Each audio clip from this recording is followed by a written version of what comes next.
Some children never complain, never ask for much, never create problems, and adults call them mature. But psychology says something darker. Sometimes, a quiet child is not a peaceful child. They are a child who learned that speaking is useless, a child who realized their feelings change nothing. So instead of expressing pain, they hide it. Instead of asking for comfort, they stay silent. And after years of doing this, silence stops being a habit. It becomes their personality. Psychologist Gabor Mate once said, "Children learn more from what we are than what we teach."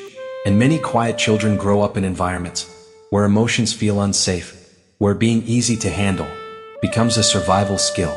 This video is about the psychology of the child who learned to stay quiet, and what happens when silence becomes part of who they are.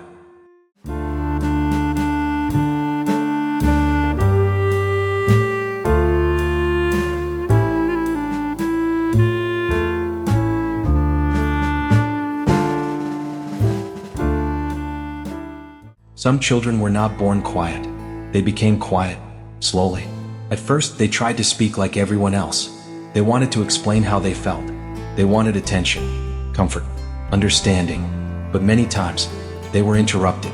"Stop talking. You're too sensitive. Why can't you be like other kids?" Small sentences like these may not sound dangerous to adults, but to a child they change everything. Because children do not understand life the way adults do. They understand emotion, and when a child keeps feeling ignored, dismissed, or emotionally unsafe, their brain slowly adapts. Psychologist Alfred Adler believed that childhood experiences shape the way a person sees themselves and the world around them. And for many quiet children, the world started feeling like a place where their voice did not matter. So they stopped expressing, not because they had nothing to say, but because silence felt safer than rejection. They began thinking more than speaking, observing more than reacting, hiding emotions instead of showing them. And after enough painful moments, silence no longer felt temporary. It started becoming part of who they were. The first time a child gets ignored, it hurts. But when it happens again and again, the child starts changing. Not loudly, not suddenly, quietly. A child speaks with excitement and gets interrupted. They try to explain their feelings and get told they are too emotional. Sometimes they are compared to another child. Their child is smarter. Look how confident other kids are. Why are you always so quiet? And slowly, the child begins to feel like their real personality is wrong. Psychologist Carl Rogers once explained that people need emotional acceptance to grow into their true selves. But many children grow up feeling accepted only when they stay easy, quiet, and invisible. So the brain adapts. The child begins thinking before every word. They become careful with emotions, careful with reactions. Even at home, they stop fully expressing themselves, because deep inside they learn something painful. Speaking creates problems. Silence keeps me safe. And after years of repeating this pattern, silence stops feeling forced. It becomes automatic, not because the child has no emotions, but because they no longer believe those emotions are welcome. When a child stops expressing emotions, the feelings do not disappear. They just move inward, and that is where the real damage begins. On the outside, the child may look calm, quiet, well-behaved, but inside, their mind becomes louder every day. They start overthinking small things. They replay conversations in their head. They stay awake thinking about things they never say out loud, because emotions that are not expressed do not leave. They stay trapped inside the body and mind. Psychologist Sigmund Freud once believed that hidden emotions do not disappear. They continue affecting behavior from underneath the surface. And many quiet children grow up carrying emotions they were never taught how to release. So instead of talking, they observe. Instead of asking for help, they struggle alone. Even around friends or family, they often feel emotionally distant, not because they want to be alone, but because they no longer know how to fully open up. After years of silence, their inner world becomes bigger than their outer one, and eventually, they stop expecting anyone to truly understand them. After a while, silence stops being something they do. It becomes who they are. The quiet child grows older, but the habits stay the same. They begin hiding their opinions, avoiding attention, thinking carefully before every word. Even in simple conversations, they fear saying the wrong thing. So most of the time, they stay quiet. People often call them reserved or naturally introverted, but many times, that silence was never natural. It was learned through years of emotional caution. Psychologist Carl Jung once said, "The greatest burden a child must bear is the unlived life of the parents." Many children grow up adapting themselves to survive the emotional environment around them. And over time, they become disconnected from their real personality. They become observers instead of participants. They sit with people, but rarely feel fully present. They want connection, but struggle to express themselves deeply. And the saddest part is, after years of staying quiet, they often forget who they were before silence took over, because eventually, the child who once wanted to be heard becomes the adult who no longer knows how to speak. During the day, they look normal. They go to school. They sit quietly. They respond when needed, and most people assume they are okay. But night is different, because when the world becomes quiet, their thoughts become louder. Many quiet children spend nights alone with emotions they never learned how to explain. They replay old moments in their head, things people said, things they wanted to say back, but never did. And sometimes, they do not even fully understand why they feel sad. They just feel heavy. Psychologist John Bowlby believed that children need emotional security to feel safe inside themselves. But when a child grows up feeling emotionally unheard, their mind never fully relaxes. That is why many quiet children become overthinkers. At night, their brain keeps searching for answers. Why do I feel different? Why can't I talk like everyone else? Why do I always keep things inside? And because they express so little during the day, their emotions stay trapped inside them at night. So while everyone else is sleeping peacefully, they are lying awake, fighting thoughts they never tell anyone about.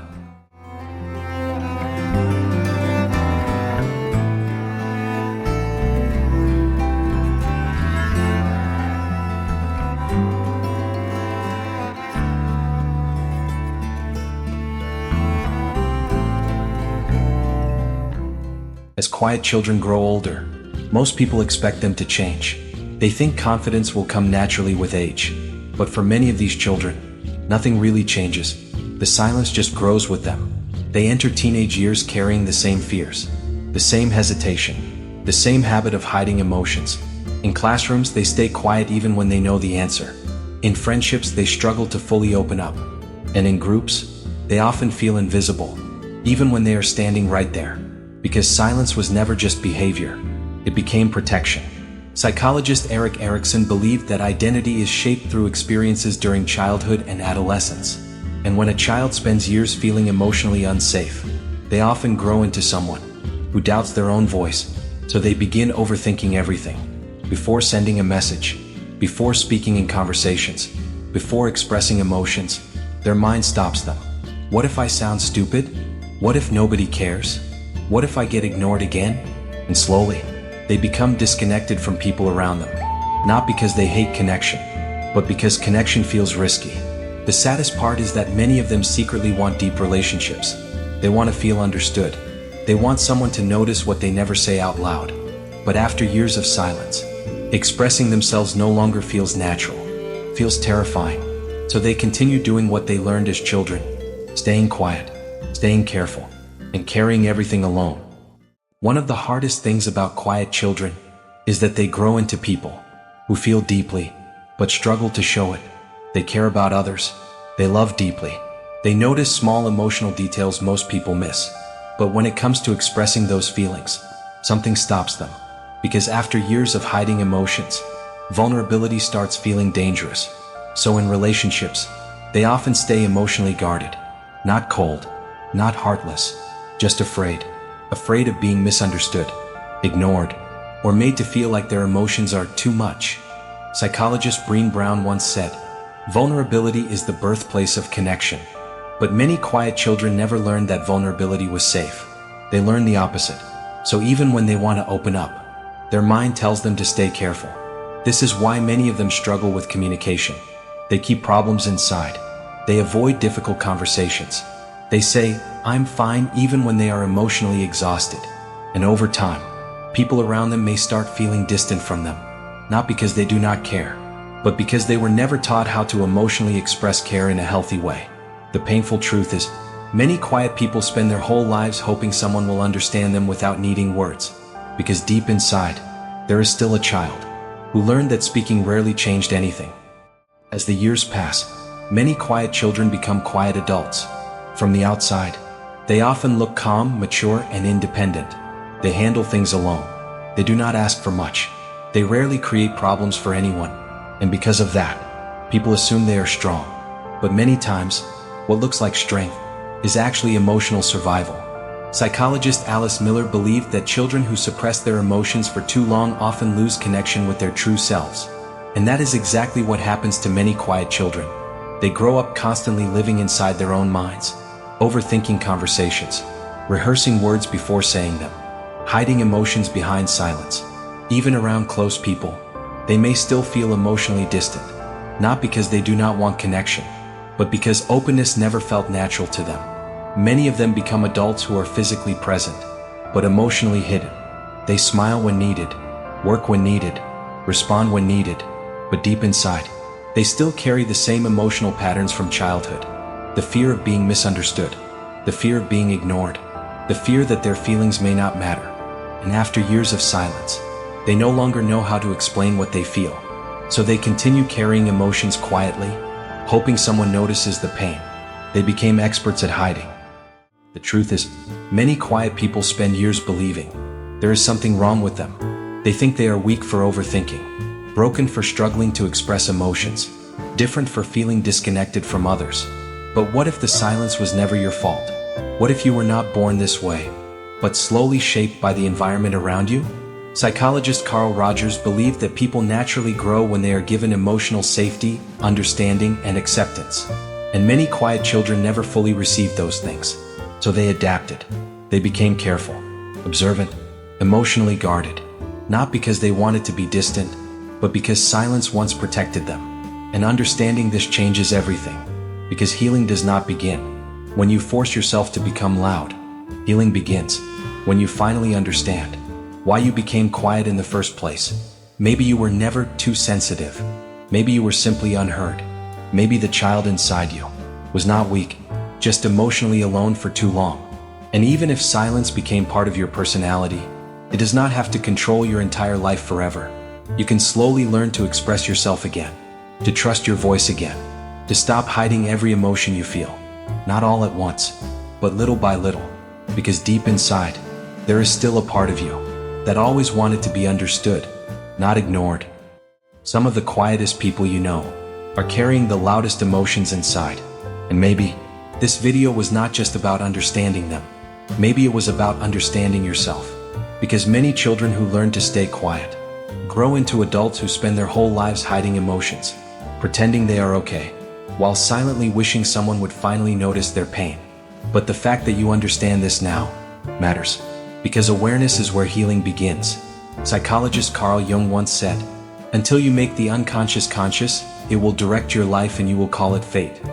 And maybe for the first time, you are starting to understand why silence became such a big part of who you are. Not because you were born broken, but because somewhere in life, your voice stopped feeling safe. If this video connected with you, then remember this: your silence has a story, and stories can heal when they are finally understood.